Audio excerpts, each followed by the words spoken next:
All right, it's 6 o'clock. We'll call to order the City of Gerald Planning and Zoning Commission. It's August 18th, 2026, 6 p.m. We have everyone attending. We do have one vacancy of place 2. We'll all make sure our phones are silenced just for the hearing. And all rise. We have an invitation.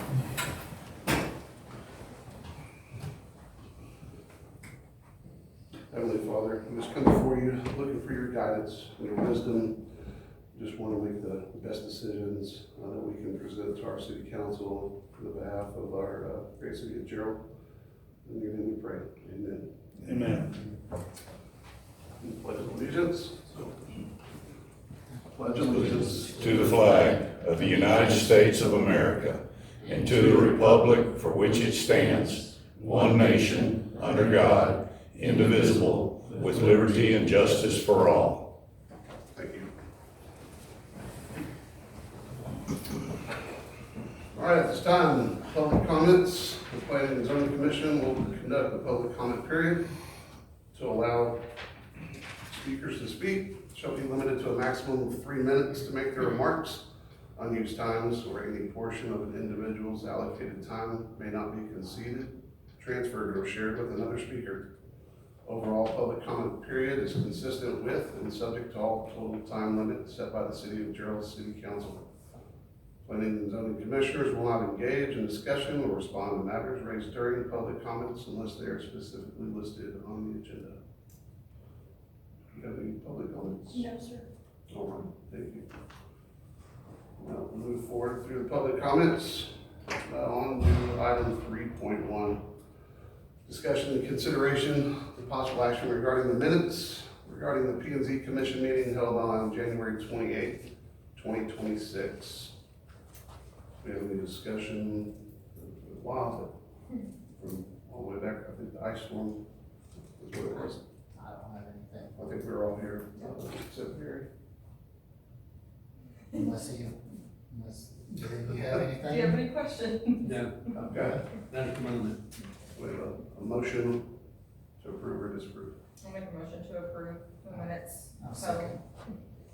Okay, that makes a motion to approve. Jason seconds. Jason, your vote? Aye. Caitlin? Aye. And Gary? Aye. That's unanimous. Motion to pass the minutes for January 28, 26 passes. On to 4.1, Cardinal Farms rezone request.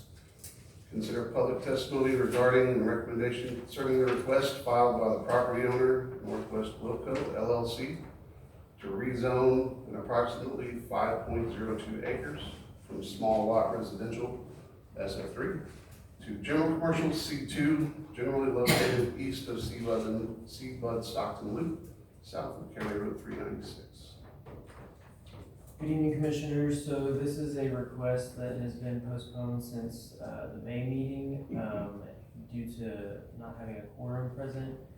So this property is Cardinal Farms. The property is associated with the development agreement that was back in 2023. Northwest Wilco LLC submitted the request. Originally, the existing zoning for the property was zoned contractually as part of the development agreement as SF3. The property that's on the front 5 acres of the tract is going to be requested to be general commercial, so it'll be the frontage along Seabud Stockton. And so like I said, this is a part of the Cardinal Farms development, so there's a lot of regional improvements that they're making, so there hasn't been really any movement on the rest of the development, but they wanted to get this secured so then that way they could post it for sale so they could have an end user come in and develop that property. So this is the request specifically.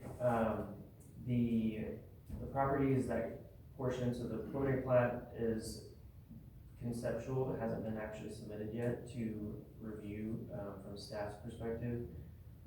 So this would be the tract that they are referring to as far as the C2 zoning goes. The background, so like I said, this was from a development agreement in 2023. annexation was officially completed in May of 2026. So in the development agreement, they outlined annexation, but there was never a formal ordinance taken to council to be recorded with the county and the comptroller's office. So we did get that done in May, and then this was kind of the next piece to get it all cleaned up, to get everything in line with what they were requesting. So the final council hearing will be scheduled for September 1st, 2026.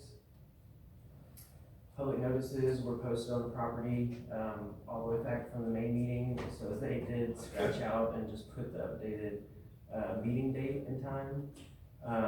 And so those signs were on the property, and everything was posted online, published in the Williams County Sun, which is our newspaper that we notice in, and then there was no property owner notices or responses that were received back to staff. So like I said, this is frontage along Seabed Stockton, so it's ideal for commercial activity and kind of creates a neighborhood commercial service area for the adjacent property owners that'll be in the Cardinal Farm subdivision. And then it also will enhance the tax base. It helps create kind of a buffer between the residential and the right of way. And then the infrastructure is obviously waiting through the development agreement and the regional improvements that they're making. So staff would recommend approval of this. It does support sound planning principles. It supports mixed use kind of development patterns associated with this type of development. And then it's appropriate for corridor enhancements and economic development. And then here are the motion options. The applicant is present. If you have any questions, Mark Allen is the managing member for Northwest Wilco LLC, so he's happy to answer any questions that you might have. I just want to let y'all know I'm for it. Okay.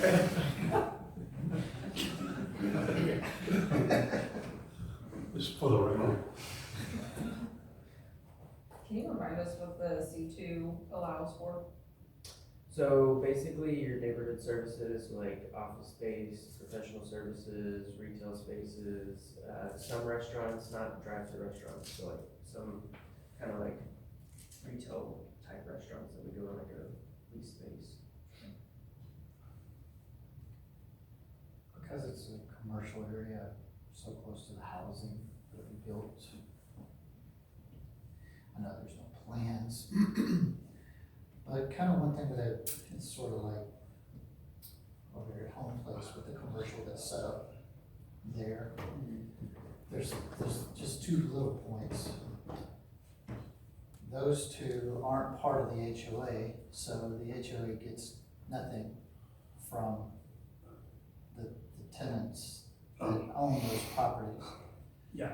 And then the other thing, I would just prefer that it match whatever the housing, and not like just some metal building. It's a commercial building. That's what I'm worried about. I'm not saying that that's what you have planned, but I have no way to know what they're going to put there, and I understand that piece of it. I mean, how do y'all feel about something like that? You're talking about, well, right over here, where the high school is at, it's a nice area. You know, what do y'all think about any of that? Talking about matching fascia. To an extent, yes. Commissioner Oliver, I understand your concerns. We have a huge concern of 80 acres in the back where we're going to put housing on. I also developed Calumet subdivision, so I don't really do like two-story mobile homes, you know. So we do better houses. I've developed a subdivision called Fountainwood Estates in Georgetown and some other ones in Liberty Hill. So I've been here for a long time. I'm not gonna do anything to jeopardize my subdivision behind it. We're gonna have building standards and all that in the deed restrictions for the commercial. That's why we went C2. They wanted to go C3, and it was like, no way, because they let those 10, C3 gives you a chance to get metal fences. It's like, no, that's not going in front of the subdivision, you know? Yeah. So we have a big investment in behind it. As a matter of fact, we're gonna build out half the houses ourselves, so we have a vested interest in not having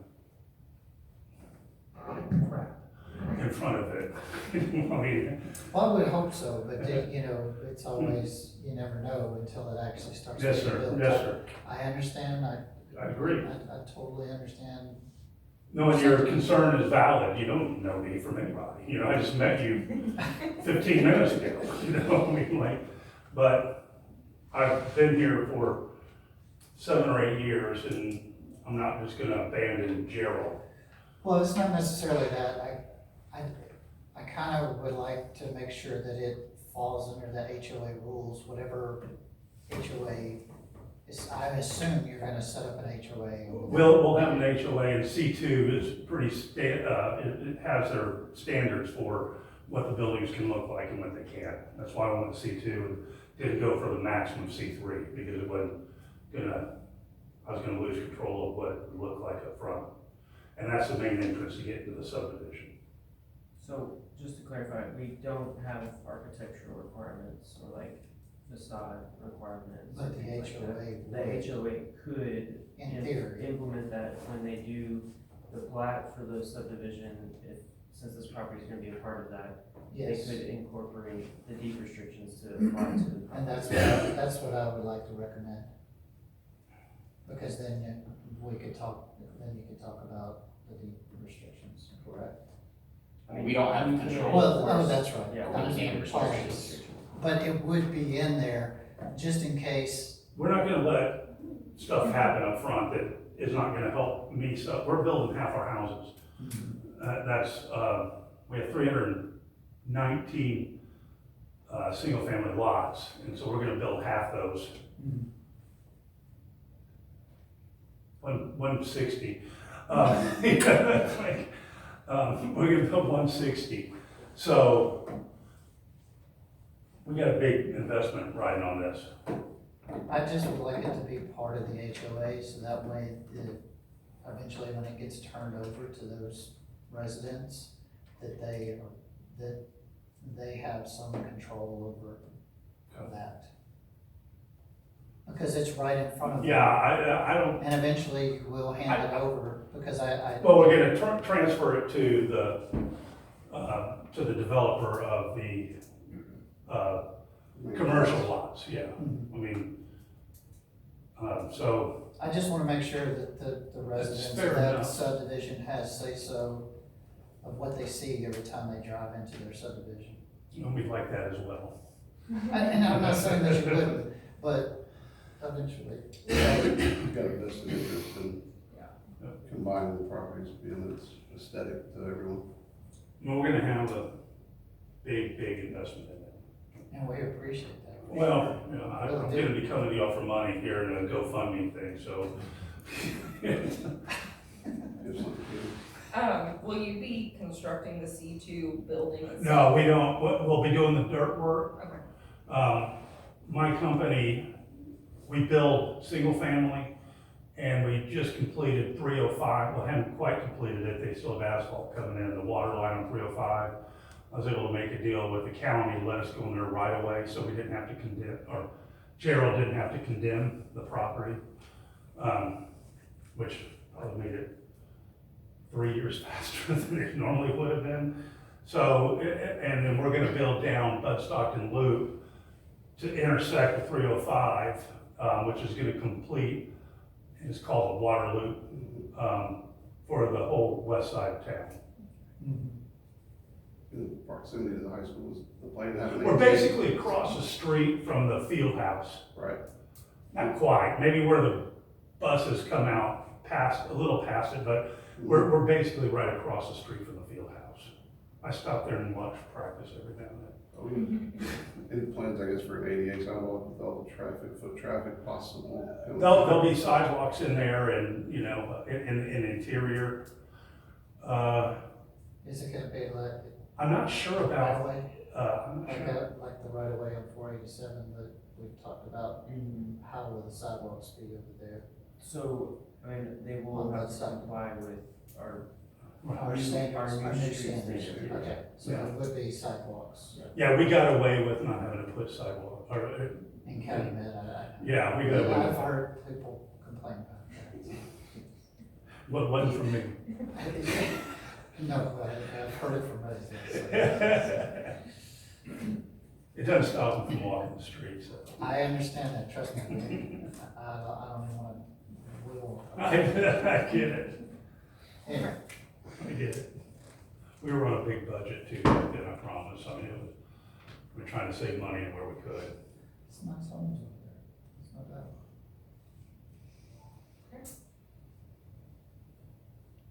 Do you have anything else? It's just, I've just got this phobia about HOAs. You know, I understand. but They're it's better gotta than be- mud. Jason and I are pretty tight, you know, on that. And They're better than MUDs. Yes. I mean, they're a lot cheaper.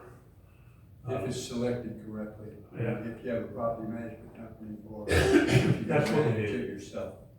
They're a lot cheaper though than MUDs. MUDs cost about $1 per 100 valuation more than an HOA and their local taxes. We'll make everybody aware of that. That's why And, that's why I was, you know, I want the commercial property to be included into the HOA, so they have say-so over. They have to follow CPO. The Commissioner Phillips is right. When he turned over the HOA, they have teeth. They can send out notices and extend liens and all that. We had that happen in Calumet. We had a house abandoned. And, yeah, It's just, like I said, just, we have no say-so in what happens in these commercial properties over here, so, with our HOA. Because it was just a really, well, we've experienced a lot of growth too. You're drinking from a fire hose here oh, right now. And so it's a legitimate concern, even though it might work against me a little bit, but it's a legitimate concern. it is for me. For I'm me, sure Gary probably agrees with me on that aspect of it, as far as the HOA being part, the commercial property being part of the rest of it. Because they're right there, they're behind that commercial property, so I would think that they would wanna have say-so eventually, because. well, I would want to have say so. Right, you're gonna have the say-so up front. I get that, that's fine, that's the way it should be, but eventually, when it's all built out, it Turn it belongs, over to it them. belongs to the residents back there in that Understood. subdivision. It's valid. Can you create problems? Anything else? Move to approve. That's all I know. Anyone else? No, I'm good, thank you. Thanks, Mark. Thank y'all. I appreciate y'all's time. Thank you for putting up with me. I was trying everything I could to stand up and not have to sit back down. Not a problem.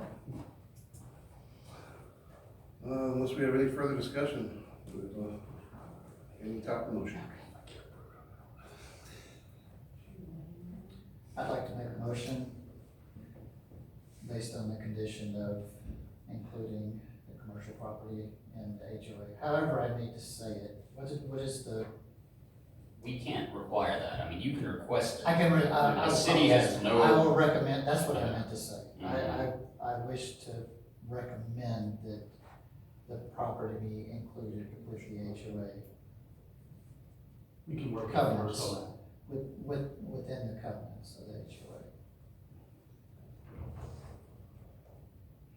That's my only extra recommendation, to approve the rezone request as All right. read in the question in the caption by the chairman based on the conditions discussed. A recommendation from Jason to approve the rezone request as read in the caption by the chairman, based on the conditions request that the property be within the covenant of the HOA. Do I have a second?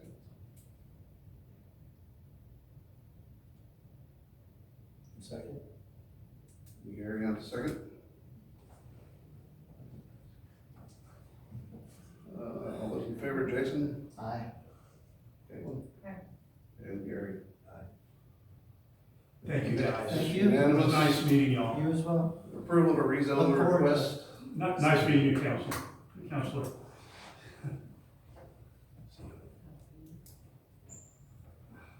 All On to Labbit, 4.2, Labbit Future Land Use Map Amendment. Consider public testimony regarding the recommendation concerning the request filed by the property owner, Labbit Food Services LLC, to change the future land use designation from agriculture to employment for approximately 47.993 acres located at 8051 North IH 35. I'm not sure why that address is. Yeah, I know it's on Ronald Reagan, Yeah. like half a mile in. So this is where the property is located, so off Ronald Reagan on the west side of 35, south of County Road 237. Applicant is Labatt Food Service LLC, 47.993 acres. Future land use map is currently designated as neighborhoods. The proposed future land use map that they're requesting is employment. So this is what that would look like on the future land use map. Back in 2025, the city established TERS number 2, and basically this removed this property from TERS number 1, which is the Ronald Reagan I-35 corridor. So TERS, tax increment reinvestment zone, basically was established so that Labatt could have a 380 agreement with the city and with the county. So the tax abatement agreement was approved in July of 25, approximately investment of $42 million. A proposed 150,000 square foot distribution facility for food service, estimated 150 full-time jobs, and then the property was annexed in June of 2026. The public notices were sent out, 4 property owners were notified via mail, posted online, published in the Williams County Sun, and then the notices, signs were posted on the property. There was probably like 5 or 6 of them because the stretch along the frontage was so long. There was no responses received by the city staff. So staff analysis, employment designation better reflects the proposed development, basically because this is on a major transportation corridor with Ronald Reagan and future ultimate build out of that being a proposed multi-lane highway. Supports logistics and industrial uses, consistent with economic development activity, and then promotes jobs and housing balance, and future development remains subject to the full development review process. So they'll still go through plating, which they've submitted the preliminary plat, and then they'll go through site development plan and all of that, with building permits being the final. Recommendations, so staff recommends approval. It's consistent with TERS number 2 objectives, supports the investment, and then supports the job creation, expands employment opportunity, and diversifies the city's tax base. And then here are your motions. I don't know if we have anybody from, okay, yes, we have an applicant present, so if you have any questions for the applicant, but, I mean, really, it's super simple, since it's already been agreed to that we would support the development from the tax abatement and development agreement perspective. I think we've been on this one for a while now, all this, so carry on. I think the only one question that I have is the ingress, egress. As of far Ronald as Reagan. their I think that's locations, a fair question of like, okay, we build this big thing, So- and will there be an exit lane instead of? so they will be coordinating with the county on all of that, so they have. Do they have Some of to? that deceleration. Yeah, that is, yeah, I'm sorry. Yeah, so a decel lane, Yeah.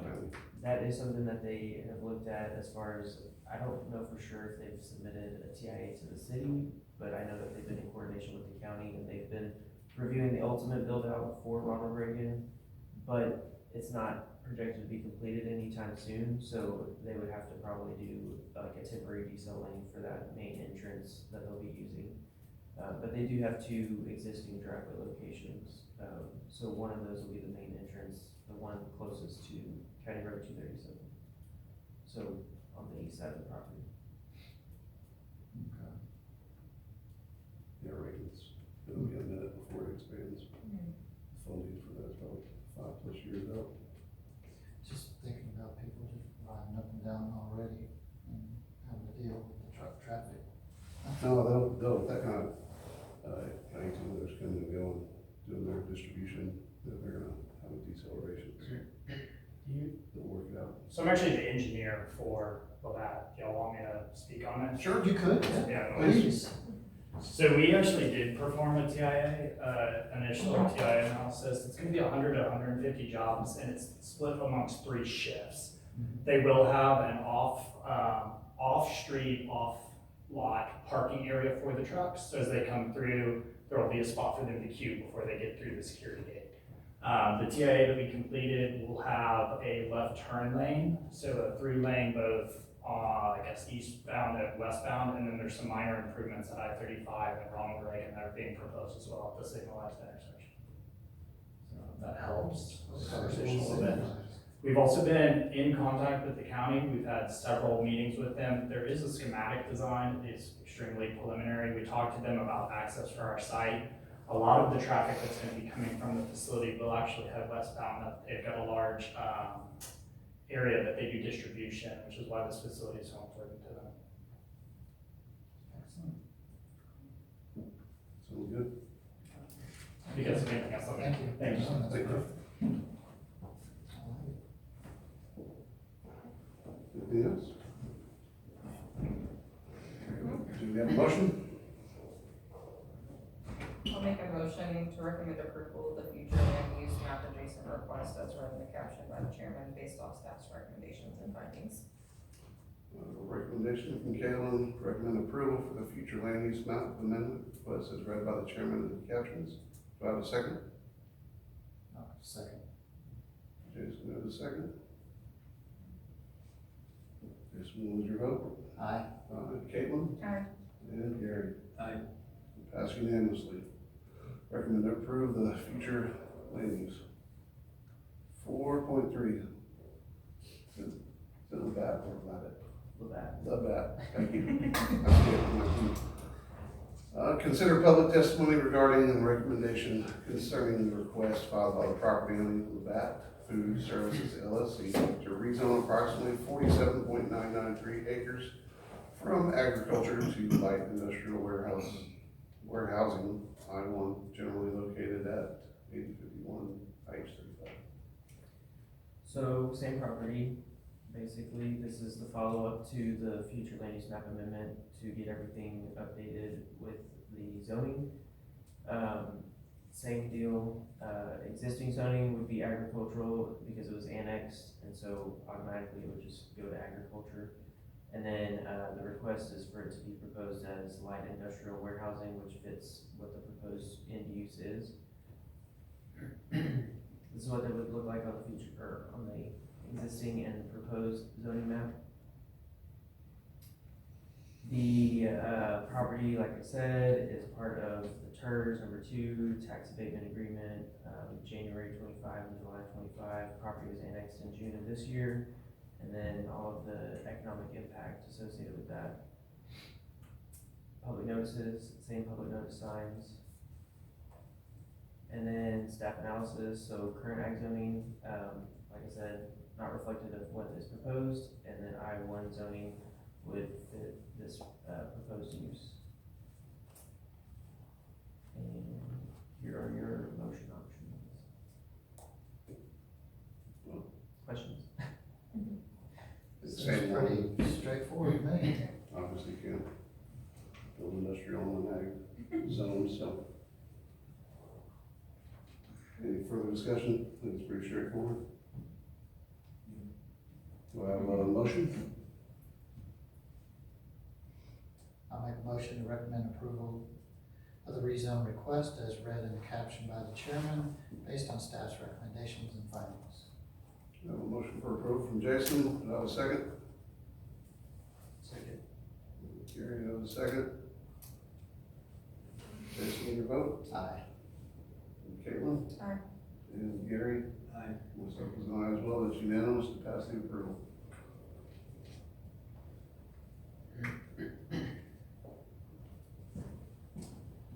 Item 4.4, contract rezone request, PUD. Consider public testimony regarding the recommendation concerning the request filed by the property owner to rezone the approximately .059 acres from agriculture to planned unit development district generally located south and east of the intersection of County Road 305 and West FM 487. Fayrene. Hey, Rain, thank you. So the contract is what this property has been titled as. Basically, it is the property that's kind of south of the Masonis tract. So where the data center, the proposed data center is going. So this is 138 acre mixed use development, about 118 acres residential, about 20 acres neighborhood commercial. This is located on FM 487, so the commercial tract is on the north side of 487, and then the south side of the tract is all the residential. There's a utility service agreement that was previously approved by City Council back in, I want to say, February, March of this year. And so water and wastewater capacity has already been allocated, and they did complete a utility feasibility study. So the commission focus for tonight is based on the development standards, the commercial uses, the buffering requirements, the amenities, the architectural standards, and they also have a pending petition for annexation to City Council to be reviewed at the September 1st meeting. All of this is based on this proposed concept plan. This has been a discussion ongoing with city staff and councils for the past 3 to 4 years. The real holdup with why it's taken so long is because of all of the changes with administration and staffing. The other piece to it was that they were waiting on the EST, the elevated storage tank, to be completed, because that's what is securing them with the water capacity and fire flow that they need to accommodate this development.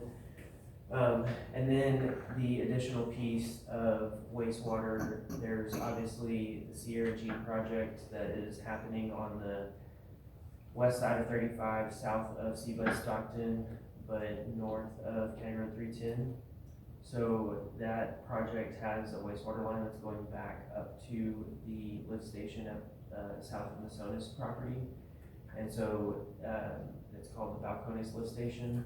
And so that is a piece that's crucial for this development as well, because they would need that wastewater line to also tie into their development. So lots of moving parts and lots of conversations that have been had, but staff has tried to work out the PUD agreement to make sure that it makes sense and the development standards make sense so that we get a higher quality development. So that's what we're gonna kind of walk through. They did provide me a red line from what I sent y'all in the packet today. So that's what you have on the desk in front of you. So if there's specific questions as we go through this based on those red lines, please let us know. We can talk about that. The applicant is present, so as we go through, if y'all have questions, they can definitely chime in and answer. But I'm gonna kind of take a high-level overview to kind of walk us through this, and then we can get into kind of more detailed conversations. Staff and legal still need to review the red line before it goes to council, so whatever recommendation y'all make, it would be dependent upon whatever discussion we have, and then based on legal and staff's review of the red lines. Okay, all that to say, here we go. So, like I said, coordinated since 23. This is basically what we came to the consensus with the developer team to make this a higher quality development, was establishing a PUD instead of doing a development agreement. Since they have the utility service agreement, that solidified what they needed for utilities. So this was kind of the next piece and the next step to get it entitled, so that way they can, begin with their development plans. So the developer redline summary, proposed updates include expanded residential use table, expanded commercial use table, enhanced landscaping standards, enhanced roadway frontage standards, detailed architectural requirements, defined amenity requirements, clarified amendment procedures.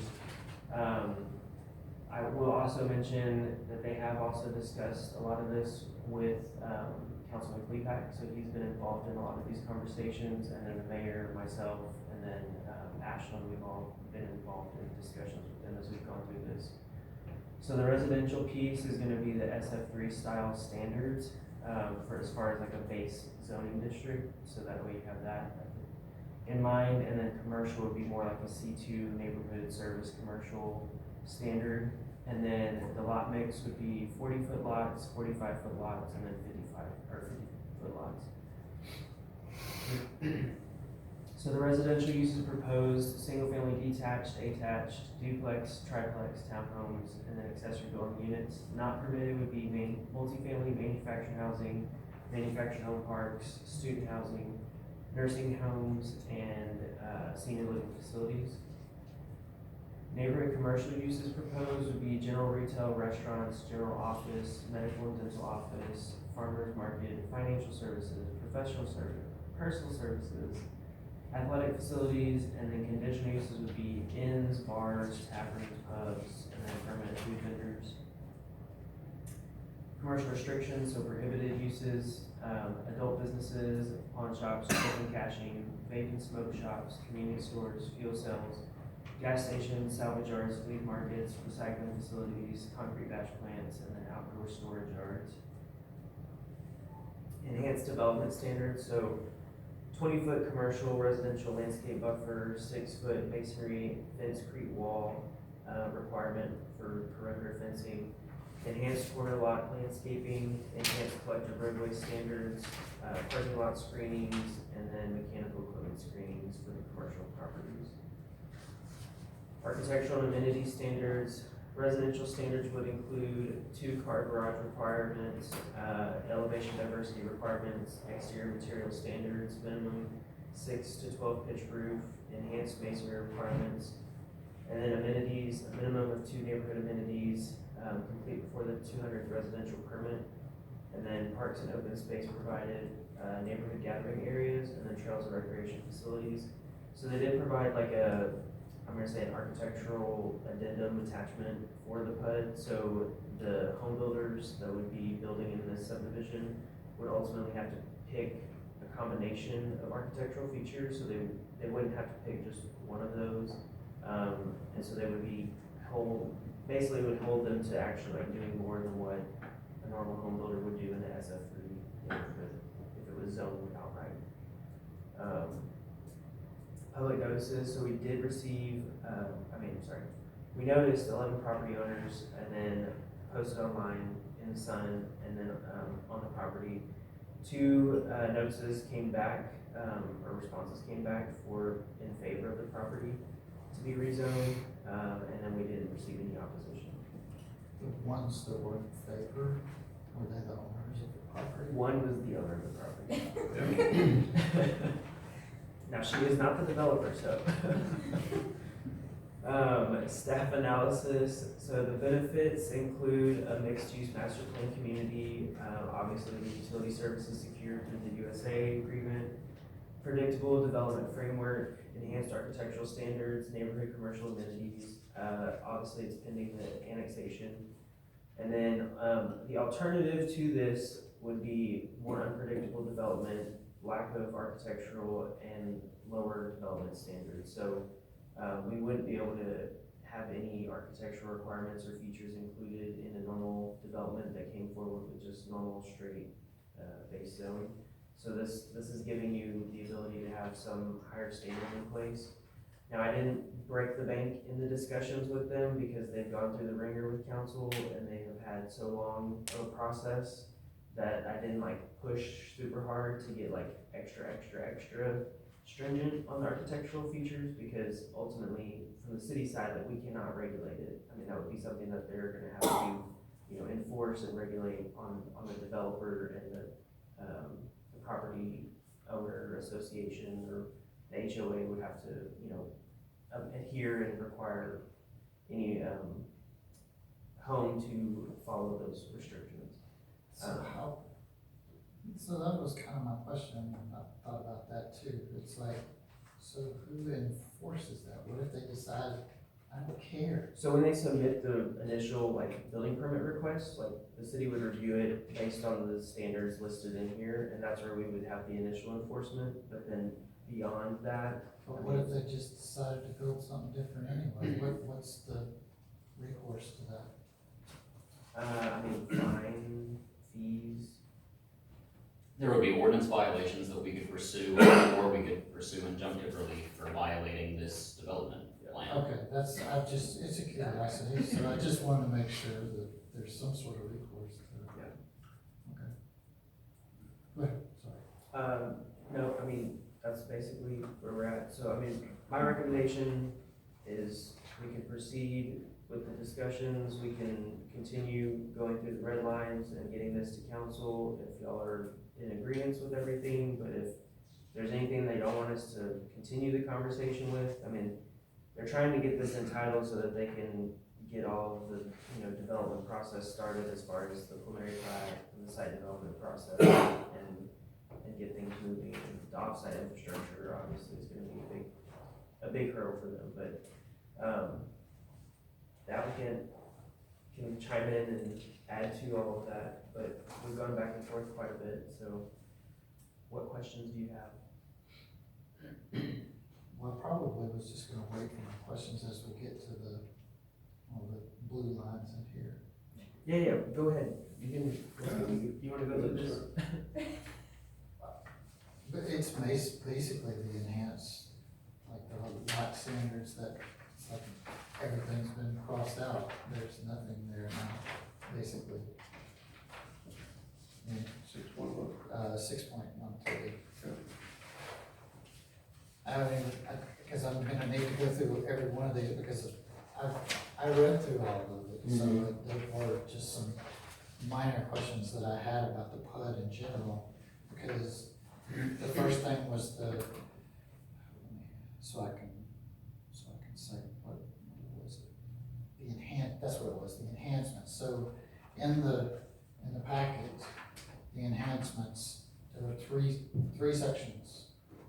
And so the way that I was reading it was only 2 enhancements out of all 3 sections, is that correct? Yes, I'm pretty sure.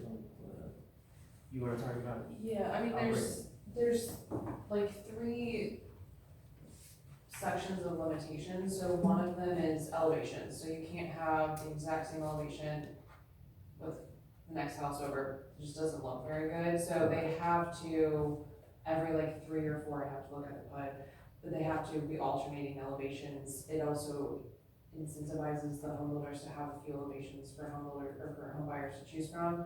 And then we had like the masonry options list, so they get to choose off of that list. I'm gonna incorporate 2 out of these, whether it's decorative on their garage, or more of a front porch, or like the roof lines or the materials. So that way you're also getting just different elements. So it's not like, But so let's just say, because it's only 2, they could pick 2 garage and entry enhancements, and that's all they have to do, correct? depends on where their house is at. So we also in the PUD, the collector, we're extending 305 through the site, and so anything that is adjacent to the collector would be required to have a masonry element. And what percentage of homes are on the collector? I mean, it Roughly. it's probably about 15 to 20%. I mean, it's a lot. I mean, that might be over, but that's 15 is about right. yeah. That was one of my biggest things. It's a long drive. It's a long drive. It's a long drive. Yeah. Long extension. And that, to me, it just I feel like the interior of the resident, that portion of it in here will be left out. I don't know, I was just thinking of maybe a percentage of masonry, whatever the enhancement is fine, whatever masonry accent. I just felt that it should be more. So staff did make that recommendation, and there was pushback from the home builder side. So there's a cost, obviously a higher cost associated with it, but then apparently based on what market is doing and the shift in the market is going to less masonry and then more of like different features like the board and batten or the shutters, and like having a variety of texture on the front and not so much masonry. Is that Yes, we've talked to most of the home builders that are building within Gerald and then ones that are looking to enter the market, and that's been a lot of the feedback. But that was kind of the goal, was to force them to choose something off the list so that you're not just getting a really basic house. But at least from my experience, there's communities that are 100% siding, but because they've incorporated the other elements, it doesn't feel that way.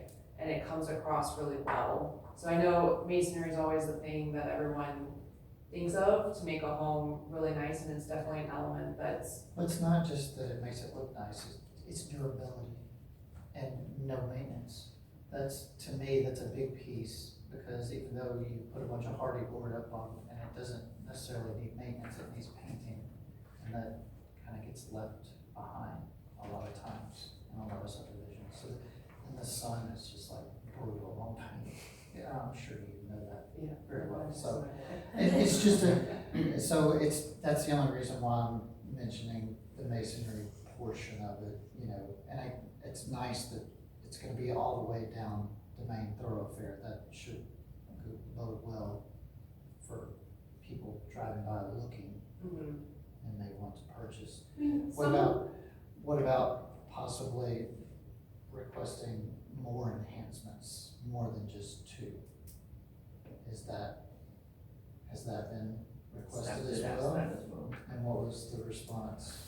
I mean, it seems like the home builder side is not as apt to looking to incorporate more enhancement requests, and that's the part that they're the developer, and so I'm trying to negotiate with them to make it a successful development. I but want it to be can't- successful. I can't push what the market is doing and what the home builder is willing to do, and that's the frustrating part, because they're having to design this to meet what the home builder is that will actually come in and develop in the community. So it's a challenging catch-22, I guess. So home builders also, you have a home buyer come in with a certain budget, you know, if you're forcing some higher elevations or a massive masonry component, it'll just price it out of their budget. So I think part of the intent of having essentially a menu is that the home buyer comes in, they wanna do masonry, it's an option on that house. It's not that it's not going to be an option, but it allows them to have a home that they can afford, implement the elements that they can afford to be able to move into the neighborhood. If we add too many elements, we're gonna be reaching a price point that then they can't I come get in. it, and I'm trying to get maybe a little more, but I'm not like saying you gotta have all the enhancements. I'm nowhere near that. I just feel that two It should be a is, minimum. well, two is the minimum. And I'm thinking maybe three, but I just don't understand, you know, what do y'all think about something like that? As far as these enhancements, thinking about this. Do y'all have an estimated about price point of where the homes would be? I mean, it's really gonna be dependent on the home builders coming in. I mean, Gerald is a difficult market right now because Sonterra is able to be incredibly competitive. I know on the western developments, they've been, you know, the high twos, low threes, and likely it would start at that price point, whereas Sonterra is, I think, low to mid twos. Right. So, and I will just add, I had a friend live in Sonterra, and they moved because there wasn't sidewalks and there was no minis. And so when I met with the council members, they were talking about how they want projects coming in to be something that people don't have a kid, realize there's no walkability and there's no amenities.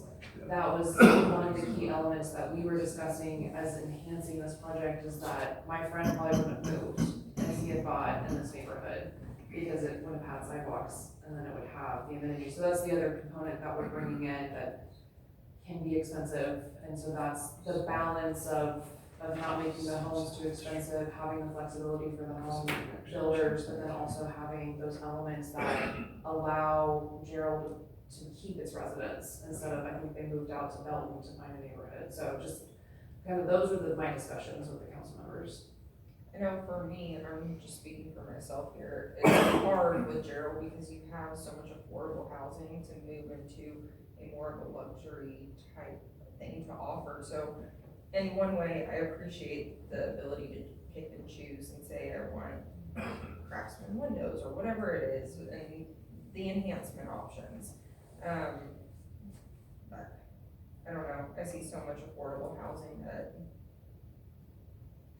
I feel like we've gone away from some of the more higher end options, and I like that that's a feature that you can choose. I don't know where y'all's thoughts. I like the features, I just don't know if it's enough. Do you feel it's enough? Can somebody come in and say, oh, I want 4 or 5? And more than Yeah, that? this is the flexibility of a home builder can hit a price point. They can have a home that, let's say, they're starting in, I don't know, 280, and a home buyer comes in, that's all they can afford. And so it's the bare minimum on the selections, they choose 2, that's what's incorporated into the house, but it also gives it of, somebody comes in, they're like, I really want, 50% masonry on my front. They get that priced out, and then they can incorporate that. We're not saying you only do 2 and you can't change that. We're trying to have the variety of elevations and then the variety of architectural standards that these home builders have to create a bunch of different floor plans and elevation plans, so that way it gives the home buyer truly the opportunity to pick the house that they want to be in, but also within reason, because of course we're not gonna have like a component of the neighborhood that's just the bare minimum. So it's setting the standard across the board, but then allowing people to come in and have a more elevated home, but it's still in line with what's around them.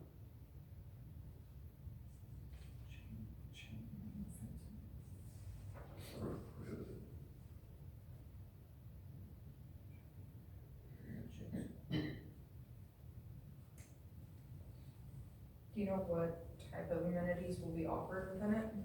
So, and then the nice thing about this tract is the floodplain, when it changed with Atlas 14, it's kind of snaked all the way through. And so, that's all that green space is floodplain.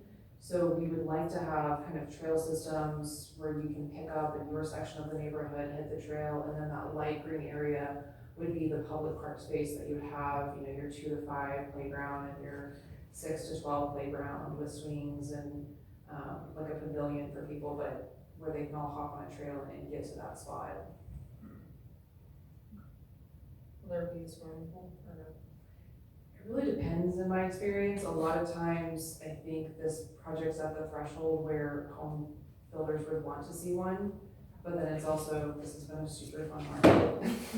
And that's been the hesitancy, but it wouldn't be public, it would be a private pool only. Any amenities that we would put in, without the pool would be available to the public, so. So my question as well is, this would be a PUD, what is the difference between, like a tax rate between a PUD and MUD?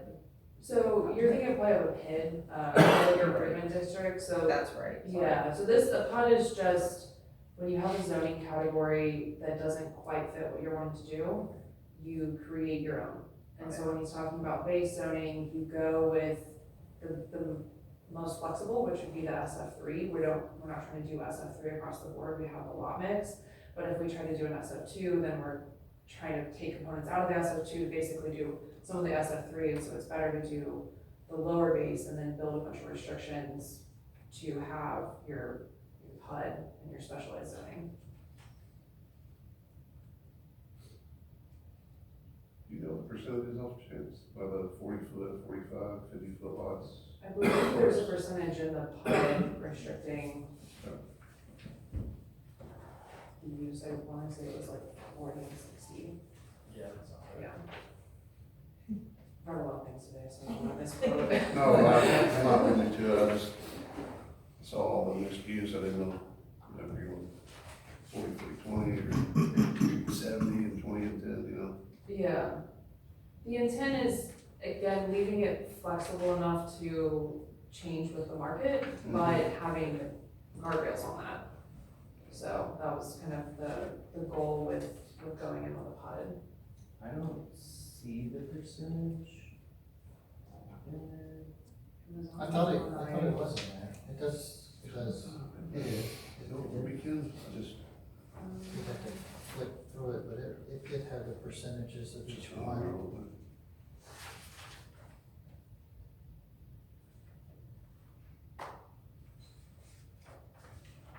would be an interesting layout regardless.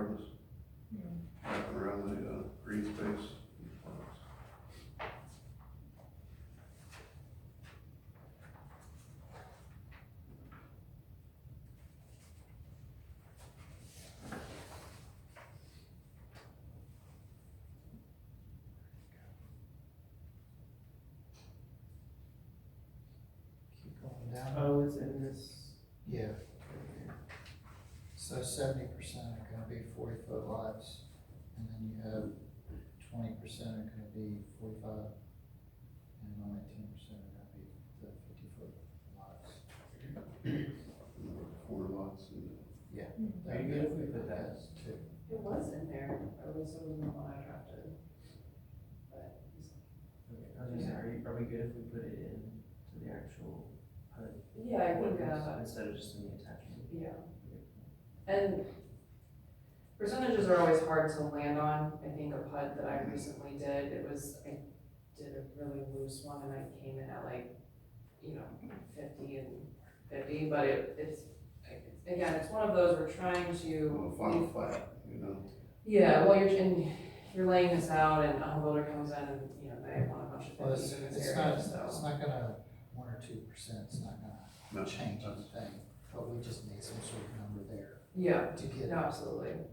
a benchmark. Get a baseline. Yes, Are y'all good with that percentage, or y'all want to? I believe it is. I don't know what would be any different,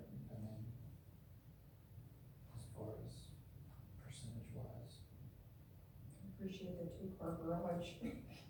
That's the other thing I did wanna touch on the 2-car garage,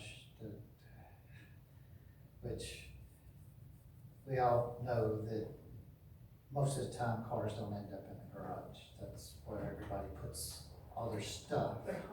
Okay, yeah. So my concern with the driveways, it's a big difference when and even going through Sonterra, everybody's parked in the grass because the driveways are too small because it's just barely wide enough for the garage door.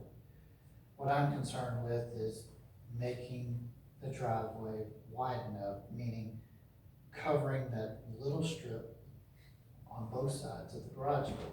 So you can get out of your car, or whatever the case may be, where people can park there.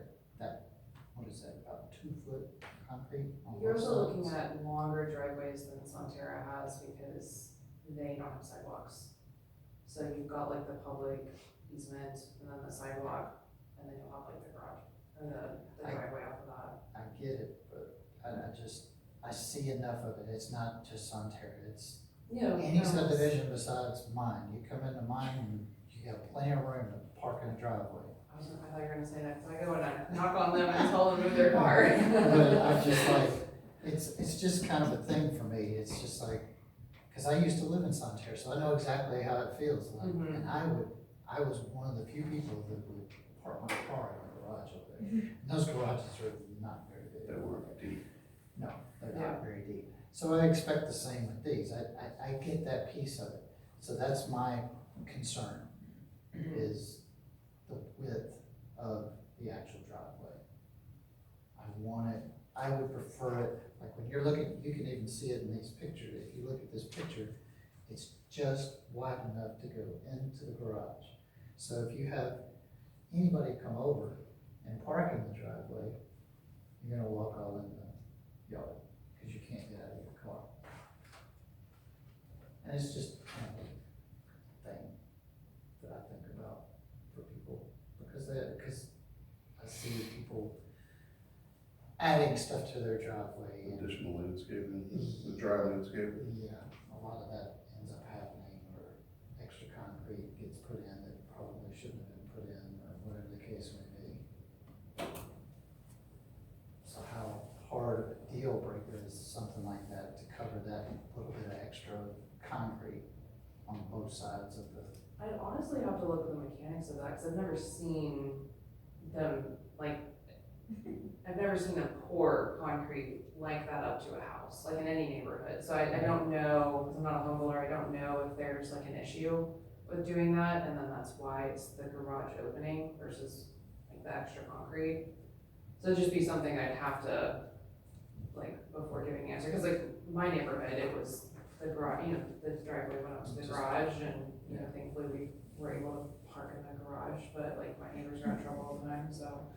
I really see a lot of that happening, and it's, and that's fine. People don't use their garage to put their cars in. Normally they put their stuff in there, or whatever the case case may be. So the cars end up parking in the driveway and it's not really wide enough to park their cars. So it's just a thing that I've thought about over these years, something small. But that was one of the things that I was thinking of. And just the enhancements, those were the two biggest things, was more than two enhancements. But if it's asking too much, which I'm sure to an extent it could be, The out price point. the out price point. What would the triplexes look like? And where would that go in here? I mean, I really wouldn't go in here. I think if So can we remove it? Do you have plans for those in here? I mean, I am not aware of any. I know like alley loaded stuff's been talked about, but I think it'd have to be like its own little pod and much different lot sizes, cause we also were talking about, 70% 40-foot lots and 30% 50-foot lots, that means there's no spacing for tri-plex lots. Yeah. So they're living in a 10-foot wide triplex. 9.5, and what you got left is 12 foot.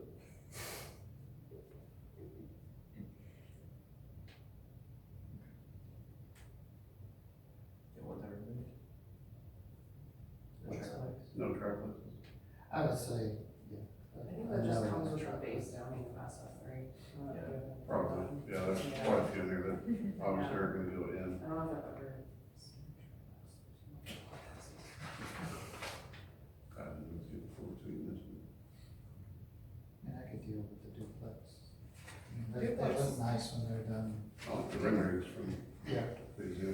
Yes, Triplex, I can't visualize. yeah, that's, I mean, he gave us a clear picture, 10 They're times. they're finding ways in the city of Austin that we're coming across that. But on this end, 50 and 60-foot lots, two or 3 stories tall. I can't get over how you stagger the house and have the. It's not pretty. No. It's difficult with parking and getting utilities now. So this thing that y'all would build ADUs, or they're allowed to bring in, I don't know, what does that mean? It's The- permitted under the base zoning.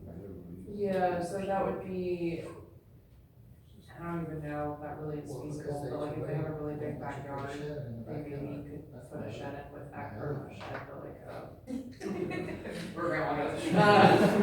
Should we? But they could actually talk about get something permits like that, for making sure more that wastewater or water they connections, have whereas without that, they would be denied. But they would have the setback requirements in the backyard, so a lot of these yards probably wouldn't allow that. I doubt it would be much of a opportunity for that, but How are LEDs work with ADUs like that?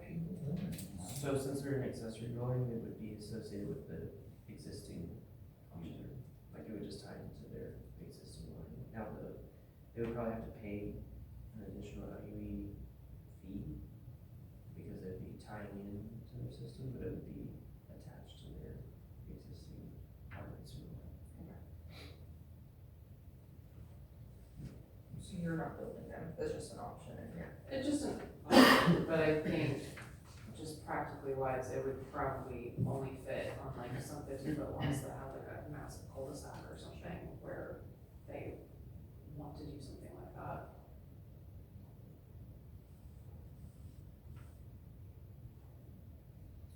What did, because you said Clepac was working with them, is he aware of all the blue lines on this? That, no. So he was up in the conversations of the architectural enhancements and all of that. He's Just seen the all of enhancement that. portion of it? Yeah. When I got back, then we started this PUD agreement stuff, and so he has not seen any of it. I mean, unless he's looked at the packet and seen what y'all have seen, but Which the architectural standard packet is, I would say, more based. Why, on what you guys are seeing. why is the air conditioning equipment, why is that crossed out? How's that happening? There was, I don't remember the original language, but it was like you couldn't have them along the collector at all, and you guys already have something in your code that requires additional screening for AC units, so Okay. essentially what would happen is every home builder with an AC unit on that side that lines up to the collector, like, could not build that floor plan. And I personally have never seen language where AC units like can't be along a collector. I think additional screening measures is completely understandable, which is already in y'all's code. But completely removing a home builder's opportunity of that floor plan because it aligns with the collector, or somebody really loves that floor plan and they have to pay to have it redesigned, which probably would not make financial sense, but. Yeah, it did make sense. It did make sense, but then it didn't make sense because it would definitely As long as it's cause an screened, issue. Yeah, Well, and it also would be inside the fence, so. that's fine. Unless it's like yes. a, Well, that's where I get 7-foot AC kinda, I unit. prefer it not to be out front, because at least the fence muffles the sound for when you're out just walking and mhm. want some peace and quiet. When you're nightly walk, when you're. Well, there's Down your sidewalk. There's Yeah, on the side, no, myself. there's no houses with driveways off of that road that you guys are seeing, cause, That would be the background. yeah, so it'd be like their side, like you're turning down a street and their AC unit is over here and their collector fencing is here. And so they just have like some extra screening. It's not like you're driving down 305 and their house is here and their AC unit is here, and so you're just seeing AC unit after AC unit after AC unit. Which probably would not be very appealing.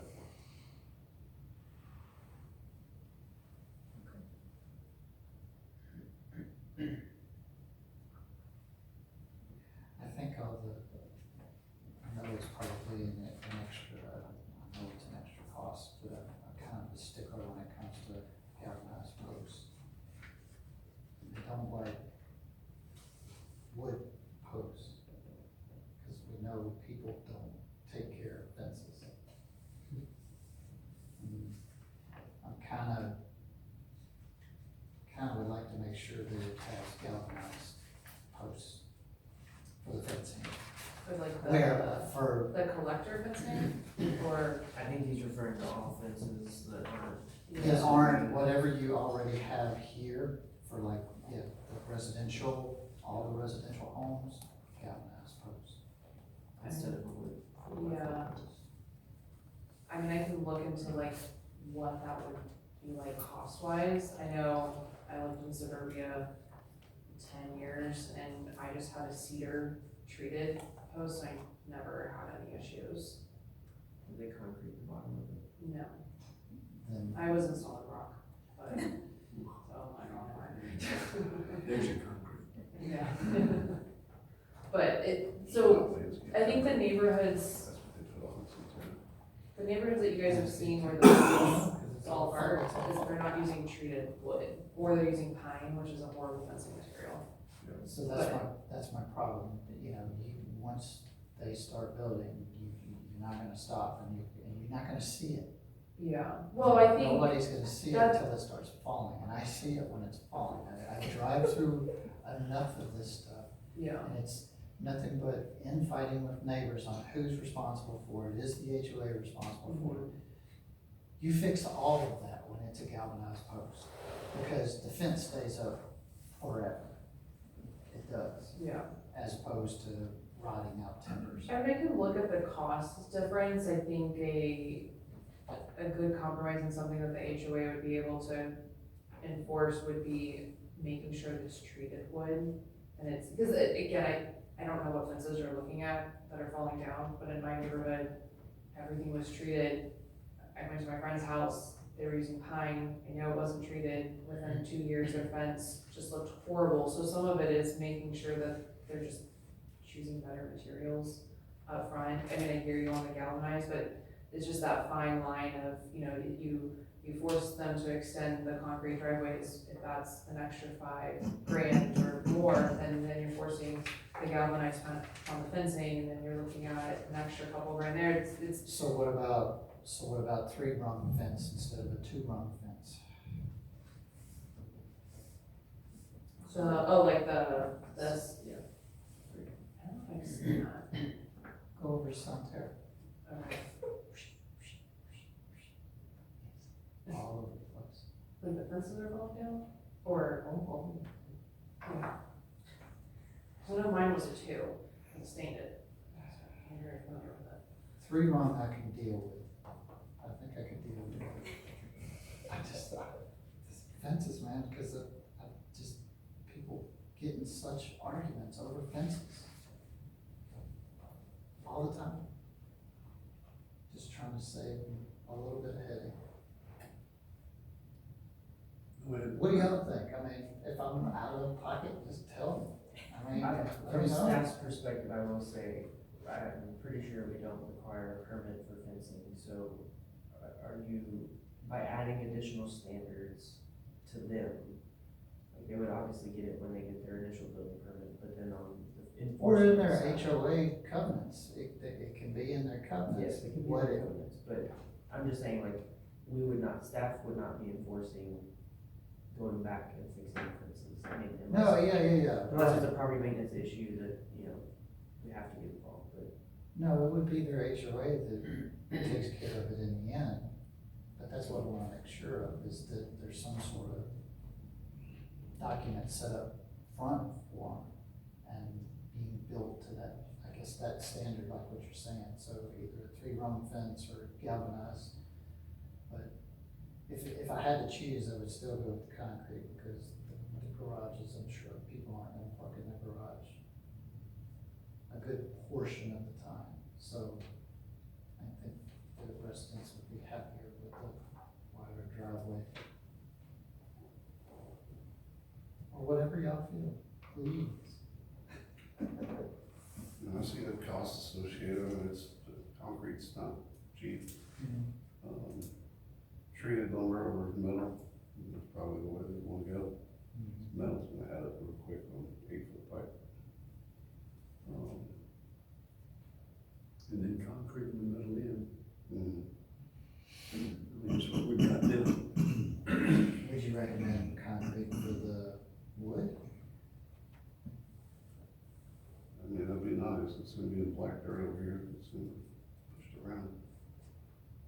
Pretty big winds over here. It's pretty rough I know, here in right? Gerald.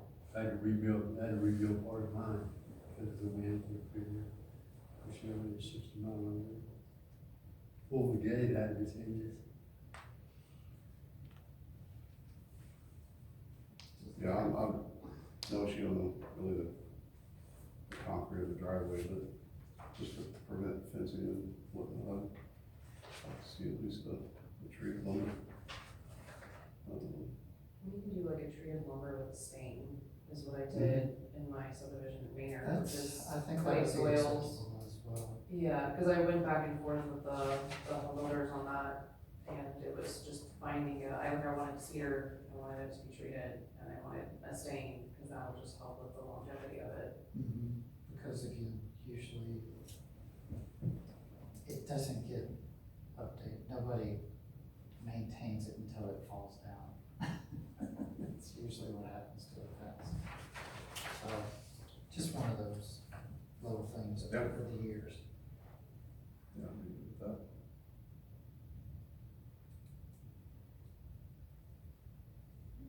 Anything else?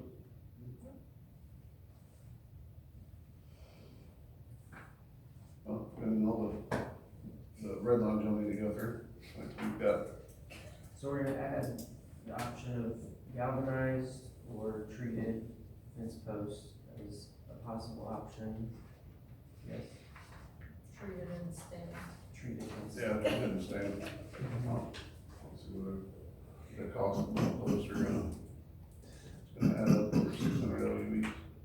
And then the driveway, adding 2 feet per side. Whatever the, I'm fine. And whatever I it can is. look, again, I've never seen I it, haven't seen so it. I'm wondering if there's, Drive through our subdivision. I'll follow you home. You don't have to, you don't have to. Right across the street.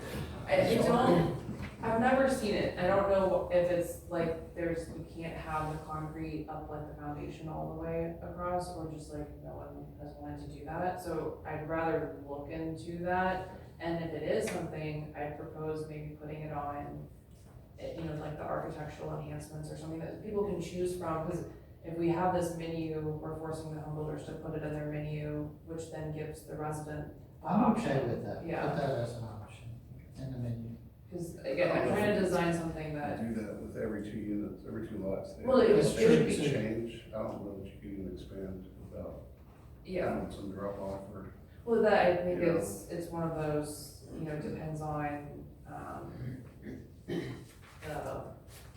the slope of the lot, and then which Mhm. level of foundation they're changing, and like, is there a fire hydrant right there, and they can't exit it, so that's what I'm like, but I think putting it into the menu That's for fine. those people who are definitely making their garage a hobby space, then, or storage, or whatever. And then are we wanting to add the 3 enhancement as a requirement, or do you wanna stick with the 2? 2 is fair for me. I'm not gonna twist anybody's arm, if you feel that 2 is fair, I'm okay Pretty with solid that. layout. I like the choices for sure. I think they'll be added if they do want that, for the cost value. Maybe the building will offer incentives and you can get that third. She could have. That's true. Okay, so we're. So the builders, well, because it's minimum, so they definitely have, the main thing is giving the purchaser the option of all the other enhancements. Yes, it's having the home builder come in with for 1 floor plan, multiple elevations that choose those elements, and then the home buyer comes in and says, I want this elevation, I love those 2 standards, can I add this? It's something they've already priced because it's in the menu. So it's kind of getting them to think about it now instead of just saying, no, we can't do that at all.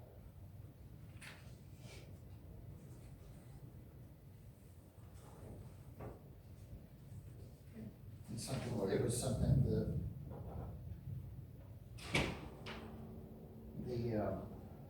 the front of the home is different, each one is different. Yeah, no, Yeah. The elevation, no 2 can be side by side. And then elevation changes every 2, so it's gonna be a pretty unique neighborhood for Yeah, Gerald. that's fine, yeah, that's a big piece, is that elevation change. Yeah. That's what needs to happen for sure.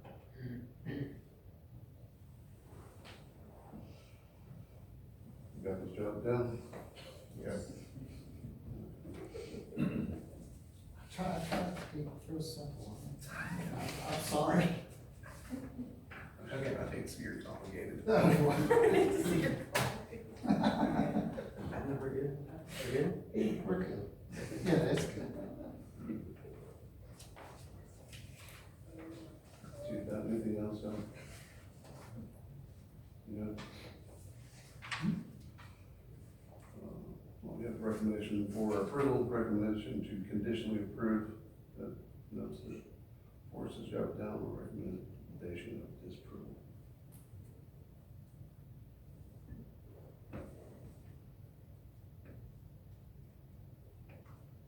We have a motion.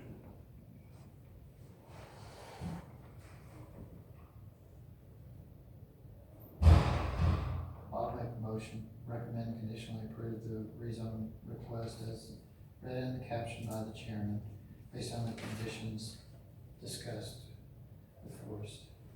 I have a recommendation to conditionally approve the rezone request by Jason. Do I have a second? Second. Gary, I have a second. Vote, Jason? Aye. Aye. Caitlin? Aye. And Gary? Aye. Aye as well. Condition to approve the rezone request with the conditions listed of passes.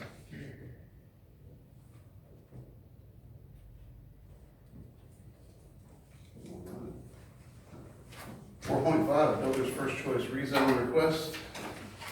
Consider public testimony regarding the recommendation concerning the request filed by the property owner, Triple S Partners, to rezone approximately 8.295 acres from business park to light industrial warehousing, generally located at 13701 North I-35. So commissioners, this is the builder's first choice property, the old lumberyard. This request came to us basically the week I got back, so. The applicant was Jeff Stockton and the Triple S Partners, and then it's approximately 8.295 acres. So this is on the west side of 35 near County Road 372. The current zoning is business park, proposed zoning is light industrial warehousing, I1, and then the lumberyard is still the proposed use, so consistent with what was previously there. So the request is to obviously make this change from business park to I1. If you recall, I think it was last October, November, sometime around there, we had the property to the north, request a rezone 305. off, 372. Yeah. Angled. Yeah, I forgot what that property's called. It used to be Flasher. Flasher, yeah, that's what we refer to it as. So, yeah, that property to the north was recently changed back to I1 from business park as well. So originally it was zoned as I1, during the, I guess, 2018 official zoning map, and then in 2023, the city did a rezone, citywide rezone, and it was changed to business park. From what I understand, the intent was to make it compliant with what the comprehensive plan shows, because the comp plan shows that as future land use for a specialty mixed use area. So I think the city was trying to kind of force people to rezone their property and get it to where it would hopefully redevelop quicker and then into this specialty mixed use. Obviously, the building is not going anywhere, they're keeping the building there. I don't foresee really any redevelopment completely of that area for a while. And I also don't think business park is gonna really get us to that specialty mixed use, future land use that's proposed. So that's just something to keep in mind, as we go through this one. So the public notices were posted on the property, 5 property owner notices were mailed, posted online. The Williams County Sun was published, and then it was posted, it was not posted at Valley View, I apologize, it was posted at the property. And then we did not receive any property owner responses in favor or opposition. So staff analysis, obviously, like I said, it was a non-conforming use based on the BP zoning. So this would get it into compliance with the zoning as a permitted use in I1. But like I said, we might need to do a conditional approval with the intent for it to also come back with a future land use map amendment to regional, commercial, or employment. If that's something that y'all want to do, if y'all decide to approve this.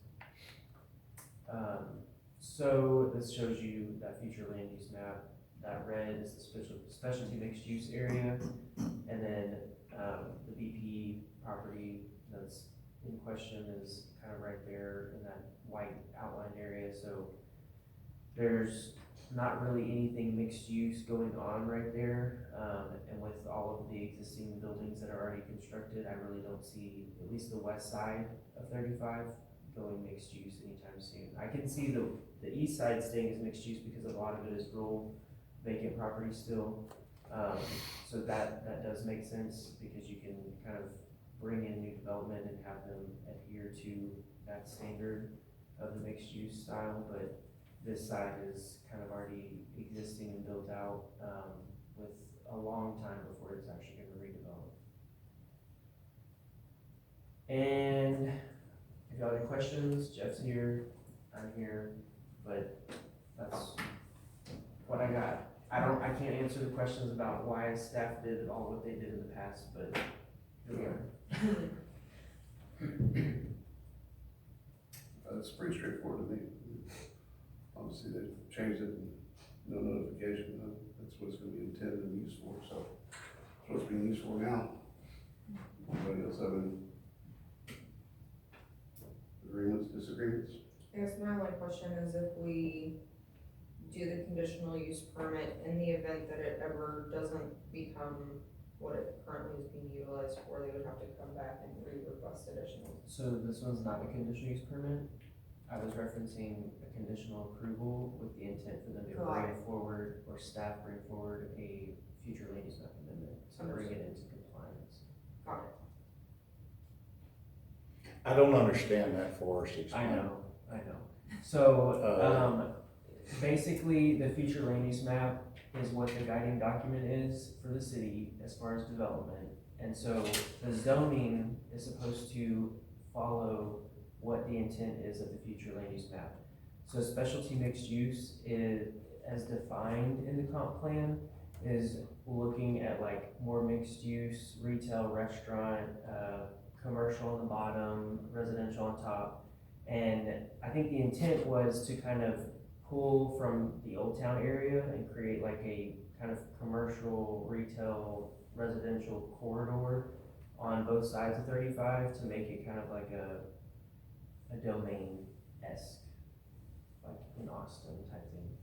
But because of what's already there and existing, in my mind, from a planning perspective, it doesn't make sense because those buildings are going to stay there, and what's around it is not anything mixed use or anything. So why wouldn't you just do the industrial zoning that we had before? I don't know why staff went But through I understand that. citywide rezone I know you don't know that, I don't either. Yeah. But why would we not just zone it industrial without any conditions?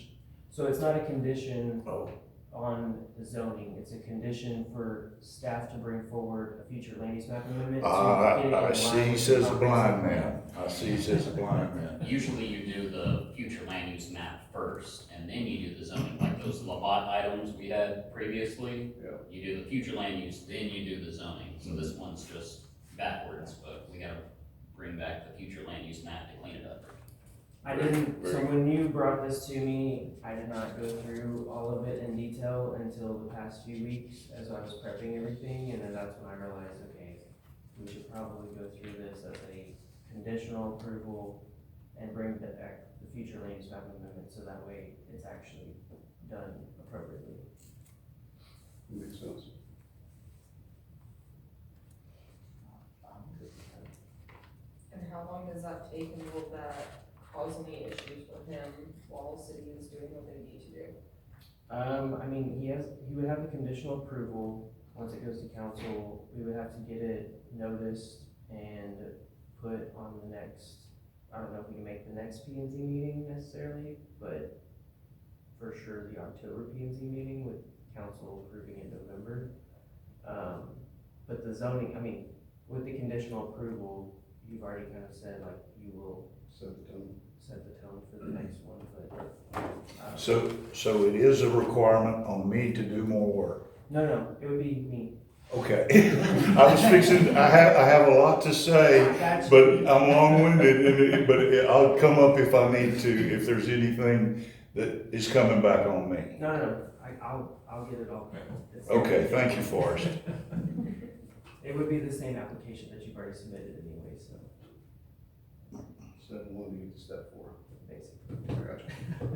I follow where you're going. Makes sense. Any other discussion? All right, do I have a motion for approval, conditional, or disapproval? I make a motion, recommend conditionally approve the red zone request as written to caption by the chairman based on the conditions discussed.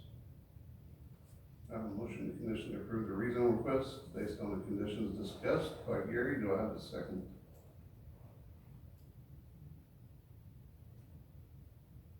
I'll second.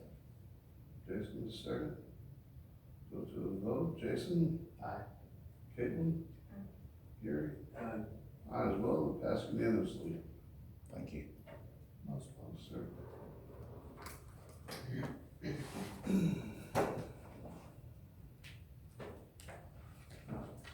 Item 4.6, Unified Development Code Text Amendment. Consider public testimony regarding the recommendation concerning proposed amendments to the Unified Development Code, UDC, to allow for the use called campground and RV park as a use allowed with the condition use permit within the following zoning district, business park.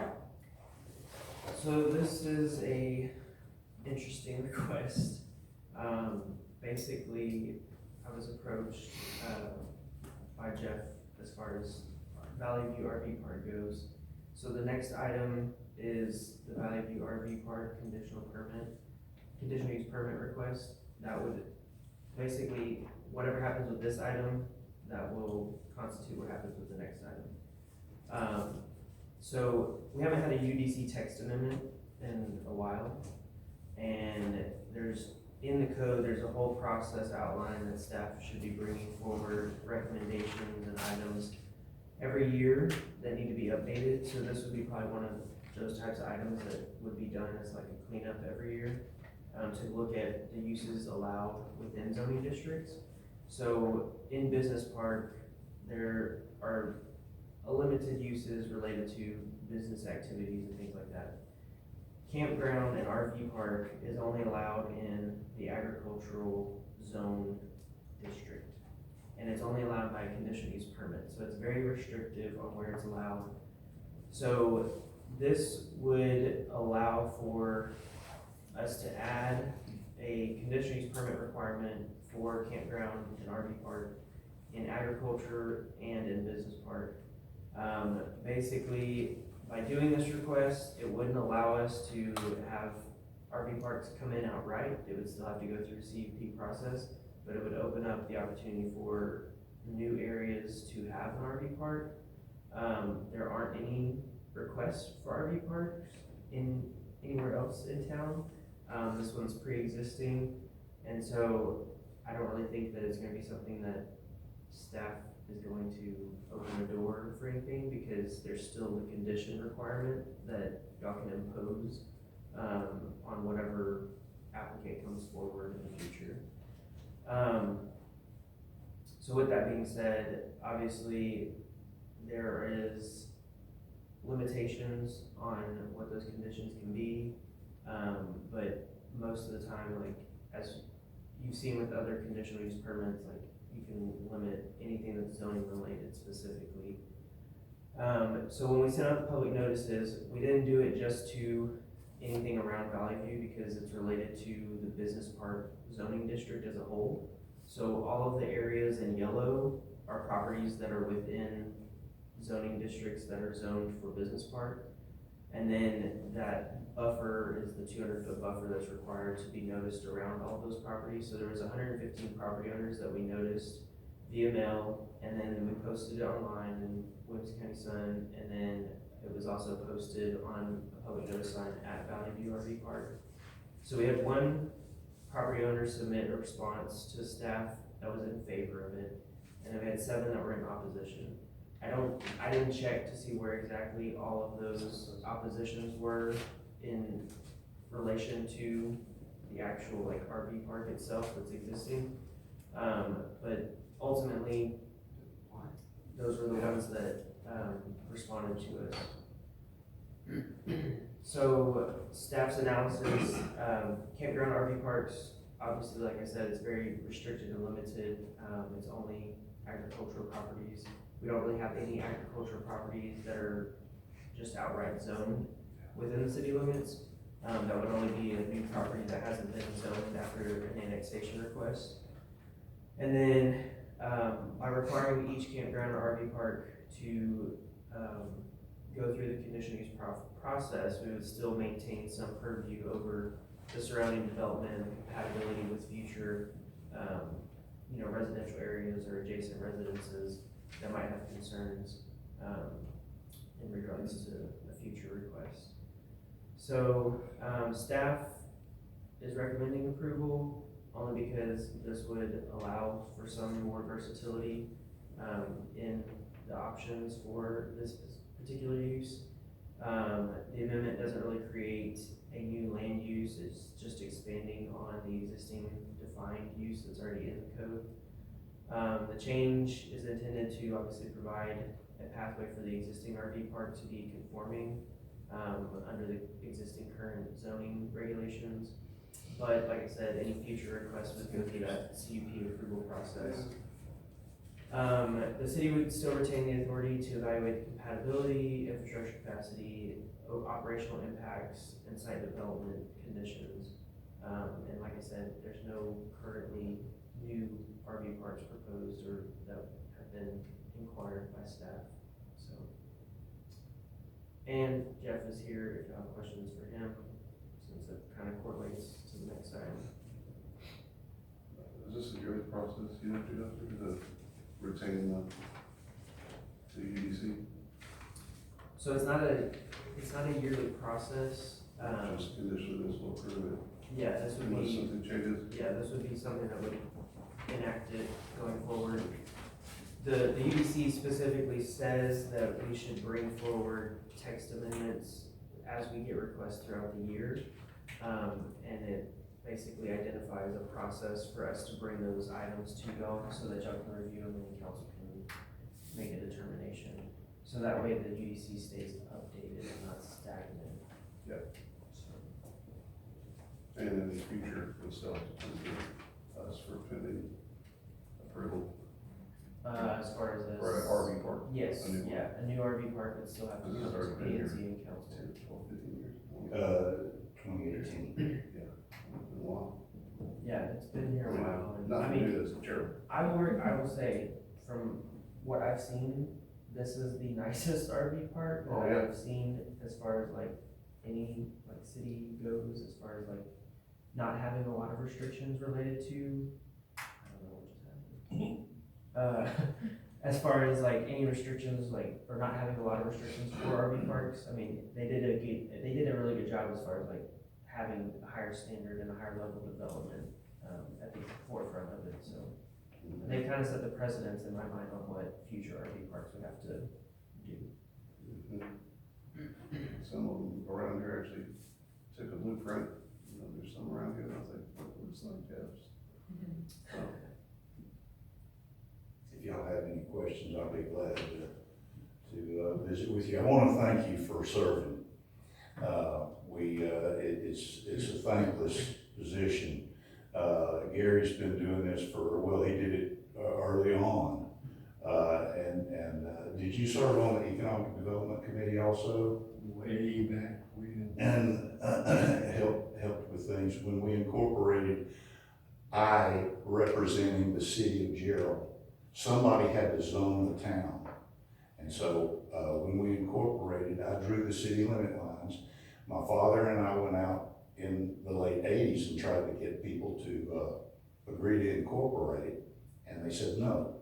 And then we tried again in the late 90s because Georgetown was growing, and I said we could either be the Gerald subdivision of Georgetown, or we can control our own destiny. And so I drew the city limit lines and served on the council until my wife had me moved next door to her folks up in Salado. But I worked here every day since I came back from college and went to school here.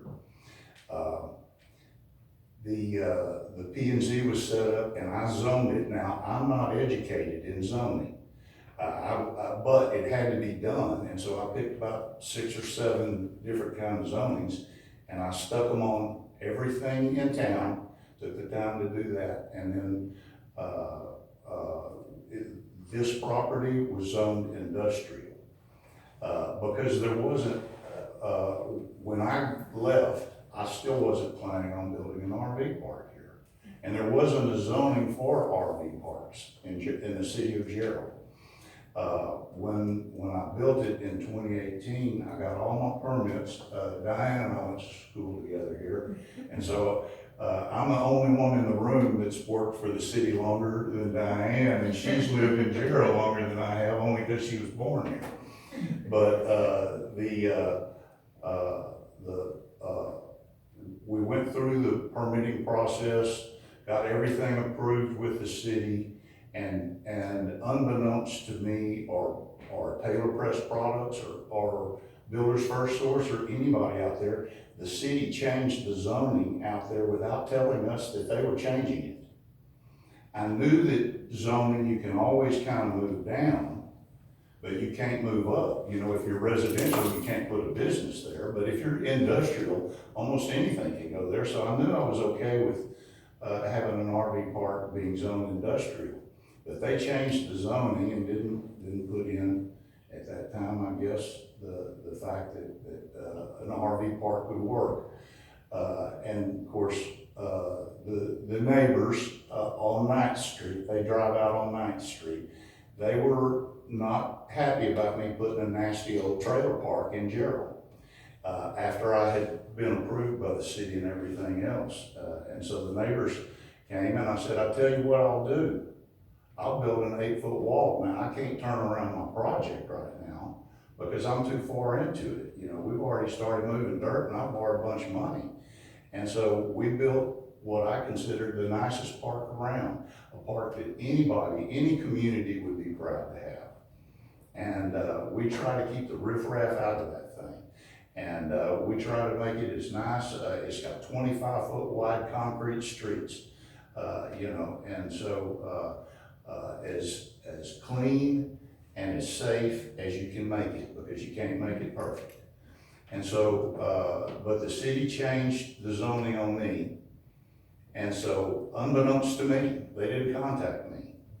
And so, when I realized this, I went to Forrest and I said, what do we need to do? And this is what he told me to do. And so I went and paid for the signs and bought the signs and drove the T-post in, filled out the thing like I was really trying to rezone something, you know, but like y'all always hear about. But I went through the process, and the mayor has been involved with this. He was my first call. And I said, man, you know, this is crazy for me to have to try to zone my RV park for RVs. And Forrest said, we need to do this the correct way. And so that's what I'm here to do. And if you have any questions about anything, I'll be glad to answer them. This is not the first time we've heard this story from prior staff rezoning the city and not having proper notifications sent out. And like I said on the last item, the future land use map, specialty mixed use, I mean, there seems like there was some push to boot out a lot of the existing development that was there. So just so that's in your mind as far as where this has been from the past to where it is now.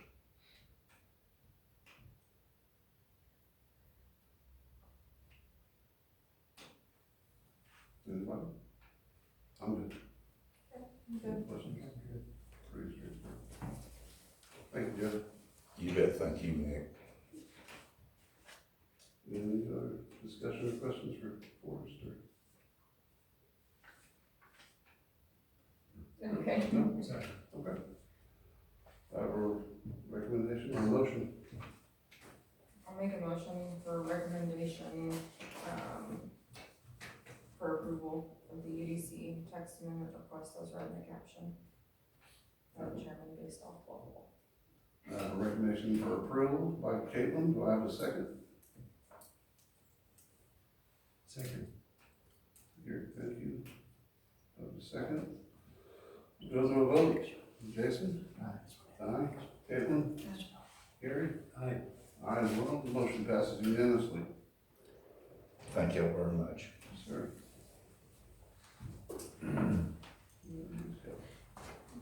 Item 4.7, Valley View RV Park. Consider public testimony regarding recommendation concerning the request filed by the property owner. Valley View RV Park LLC for a conditional use permit to allow for an RV park on approximately 17 acres, generally located at 13483 IH35. Here we go. Well, the applicant just left, so this is following his request for the UDC That's text amendment. So basically, as I mentioned, Valley View RV Park, it's in the business park zone. Now we're requesting a conditional use permit to allow for campground RV park. Basically clean up some of that previous stuff that happened from prior administrations. This one, we only received one property owner that was opposed out of the 12 that were noticed. Close to it. Covered all this, basically. Yeah, I think we did. There was one property owner that she didn't respond with anything, Nothing, and she's from Vernon. but there was a lady that does live behind the RV park, like catty corner off of 10th Street or 9th Street. I went personally to her house because she did not understand all of the different legal mumbo jumbo. So I explained it to her and told her, you know, they're not adding on to the RV park, this is pre-existing. She didn't even know that the building that she looks at out her backyard was the RV park. But she was just wanting to make sure that y'all are aware she doesn't want any new RV parks around her, and she doesn't want anything to be developed behind her, but I told her we cannot control that. The other piece of the conversation was that the right of way behind her house, 10th Street, needed to be mowed, so we did get that taken care of, so. Well, thank you. Yes, ultimately, she was okay after all of that, but the personal visit definitely helped ease her concerns. I guess he doesn't have any comments now, so. Yeah. I think y'all should deny the permit I just was gonna since he left, say, just to right? surprise You'd be like, what happened? One second. With 500 reasons. No, I get it. I mean, this is just 1B of what we just discussed, so. Any further discussions, questions? Anybody? No further discussion. We have a motion.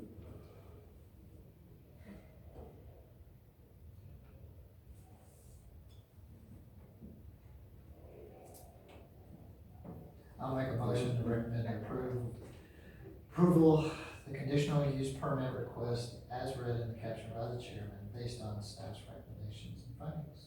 I have a motion by Jason to recommend approval. Do I have a second?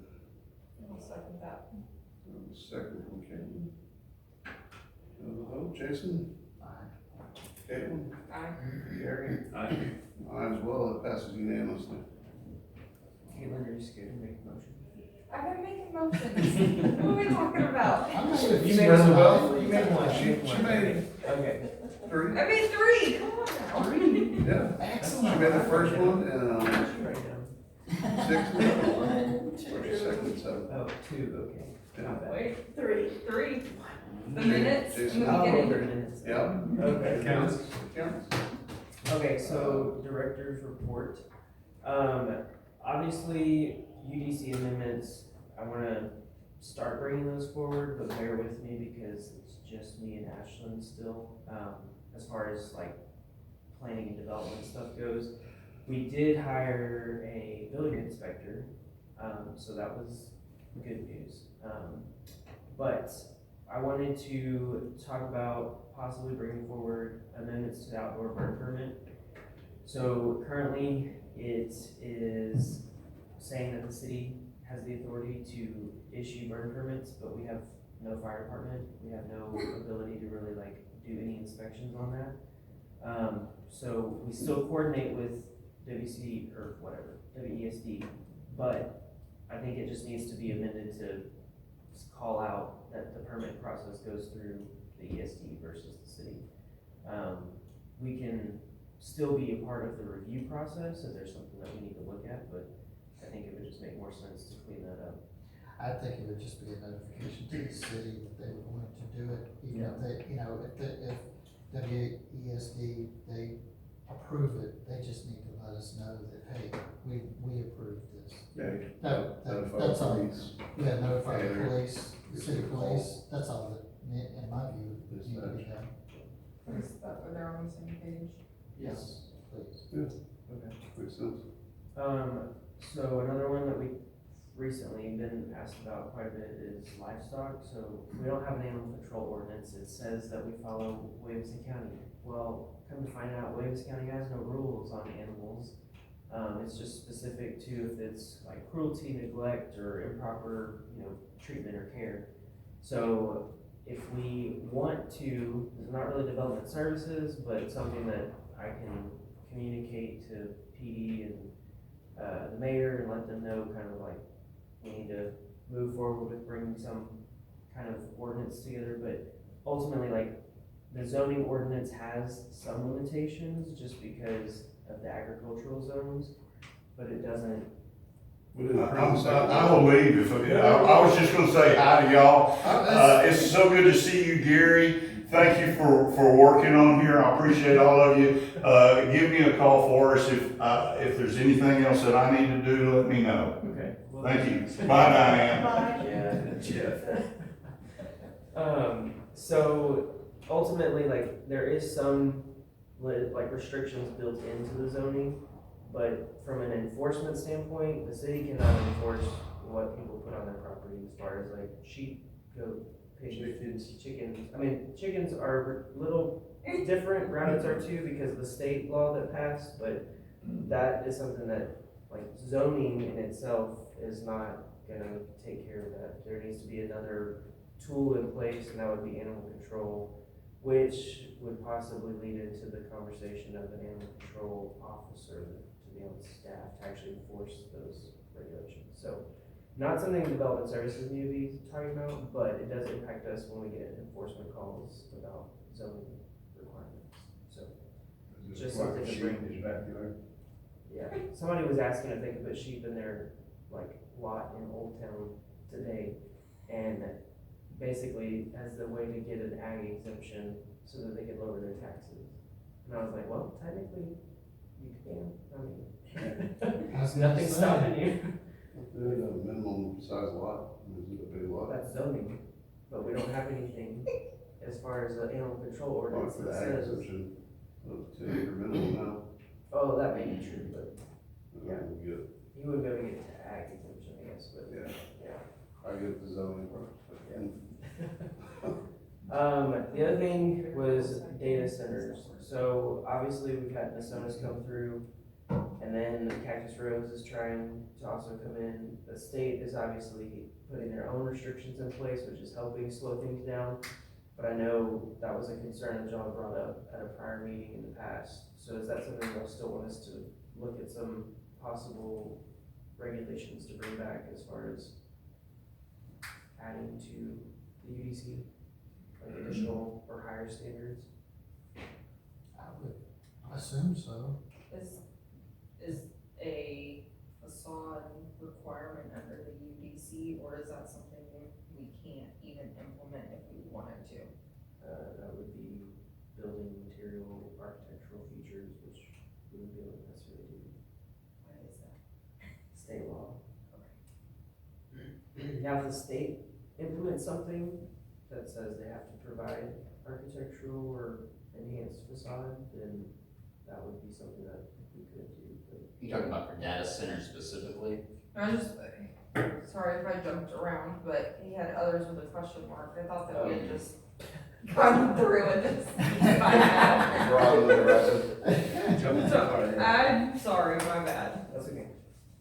I was gonna say, because, I mean, because of what the state's doing right now, I mean, Basically got it all on hold for what I. right.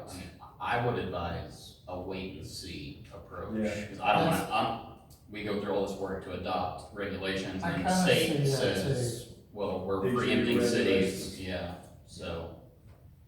I think there's gonna be a lot of data center related regulation this upcoming legislative session, so. Sounds like it. What is that doing to our current data center? Slowing them down to almost a halt. Especially the most recent one, I would assume. Yes. Okay, fee schedule update, so we definitely need to bring forward amendments to the fee schedule. We kind of we have some outrageous, requirements as far as like the building permits go on 50,000 square feet or more. It's a high cost that we're getting back, but we're not paying that much for third-party review fees. I mean, in what we're bringing in. But then there's some other ones that we're not even collecting hardly anything on, so we just need to evaluate that and bring that forward. That'll also be some conversations with council in the budget workshop tomorrow to determine what staffing we need to do and how that affects fees as well. So if we bring some more staff in-house and not do as many third parties, how that would affect budget, but then also adjust fees accordingly, so that we're not having. I mean, I would just say the fees just need to reflect what the cost is, and maybe a little more, just in case the cost is always more. Yeah. You know, I'm not saying something exorbitant, but the city shouldn't be charged for something if it ended up costing more for whatever it was. We definitely don't wanna be put in that position. Sidewalks, master thoroughfare plan, so Jason had brought up some of the developments along Seabud, Stockton, and 487 not having sidewalks, especially the commercial projects. Some of that has to do with lack of standards, because we didn't have standards in place when some of those developments came in. Some of it also has to do with platting, when the property was actually platted. So if it was platted before the standards were adopted, then they adhere to whatever rules were in place at that time, which is where the vested rights come in.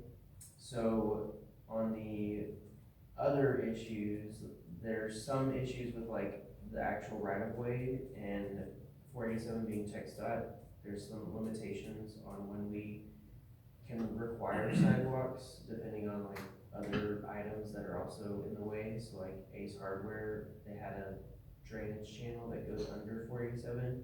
So for them to do a sidewalk improvement, they would basically have to redesign the entire drainage channel crossing where the road is.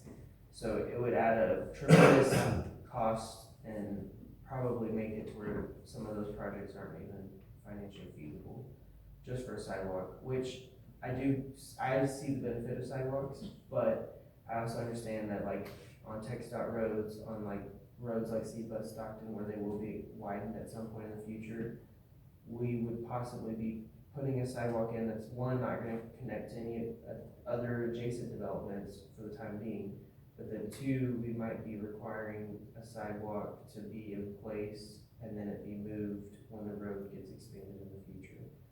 So how that relates is to the master thoroughfare plan. So the city was working on a master thoroughfare plan before I left. They since canceled that contract. Ultimately, it was not something that the city should be spending a lot of money on at the moment, and the item wasn't actually budgeted for. So cleaning that up, I think we could look at adopting the county's thoroughfare plan, because a lot of our roads and what is going to be expanded through adjacent development around us in our ETJ, they will have to adhere to the master thoroughfare plan for the county. So if we adopted right now some basic level of what the county has in place, then that will at least get us to where we can have the right-of-way widths accommodated in whatever the new development is, but then also putting the sidewalk, where that ultimate build-out is gonna be for those developments. So then it's in the right place, basically. So that's something that I would like to mull over and kind of talk about more as how we can either adopt the county's master thoroughfare plan or look at some other options. Thoughts? See, in correlation with adopting their plan, how does that reflect, let's say what, Chief McLean's proposing with some of these roads about keeping the trucks off, and that becomes now city, is that? So we have to clean some of that up too. So Okay. when we annex a property, if it's a county road it's adjacent to, then we're supposed to annex the right of way as well. That wasn't necessarily being done when we've done annexations. So we're gonna go through and actually clean up those areas that we've already annexed, and then whatever county road is adjacent to that, bringing that in. So there will be some annexations that we're gonna bring forward in the next few months, just for the road, basically. Yeah. So, Baby steps. yeah, baby steps. Right. Any others that y'all want us to look at? Is there a way for previous agreements to have an expiration date? Because I'm tired of hearing this was a previous agreement, this was a previous agreement. Nothing we can do about it. No? It depends on the agreement, I mean, generally you put a term of expiration in there, But they didn't. and that's not always the case. Welcome to Mhm. the commission. I will say we have new legal counsel, and we are looking more thoroughly at the way our agreements are structured to make sure that it is not just developer friendly.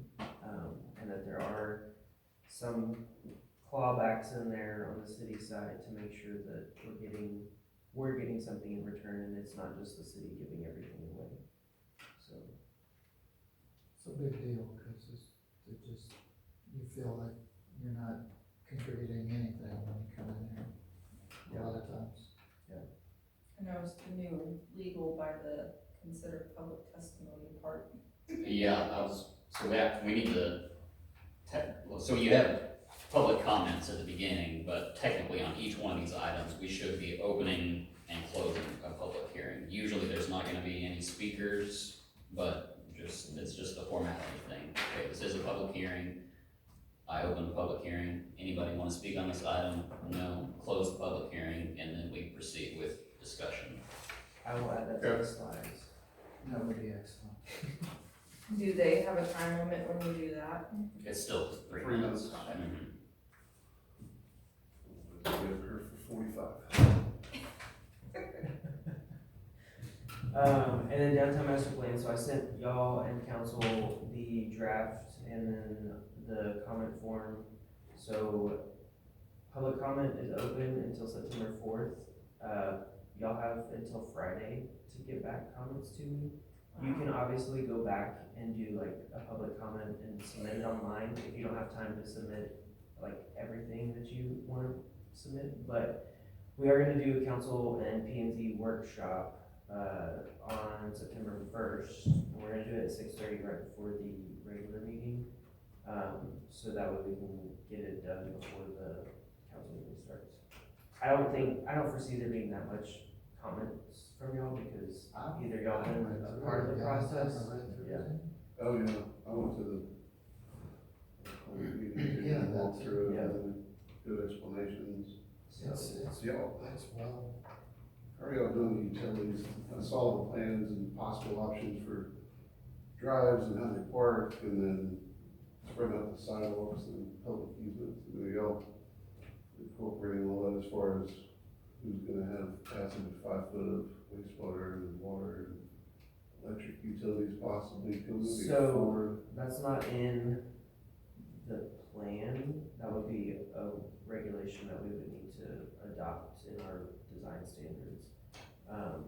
So some cities, which you probably know, but some cities do like a Every day. separate dedicated, like wet utility easement, so like water and wastewater in one easement, and then separate electric utility easement, which I We think, have gas downtown, yes, so Yeah. stuff like with that. gas going in, yeah. Horizontal vertical clearances, you know, I don't know what all we have that Yeah. regulates that. So we did adopt new design standards. I think the big thing will be going through that and making sure that we have some of that outlined to make sure that we can accommodate a wide variety of possible development. So, but yeah, If you down to some finance, I could give some other helpful tips. We come across some master plans and 200-acre sites that we have to really coordinate. Yeah. 1,200 homes in one little spot. So, it's fun. Have y'all received any comments so far? not to my knowledge, everything's going directly to Kinley Horn so that they can easily start accommodating whatever comments get submitted if there's any changes that are recommended. Will they be there on September 1st? Yes, they'll be running that. It will not be me. I'm gonna use them for every little bit that we pay them. sounds good. Yeah. And then adoption in October, so. And then I think that's all I have Yvonne will start next week. So she will be our growth and, infrastructure coordinator. So she'll be handling a lot of public works stuff, so. Excellent.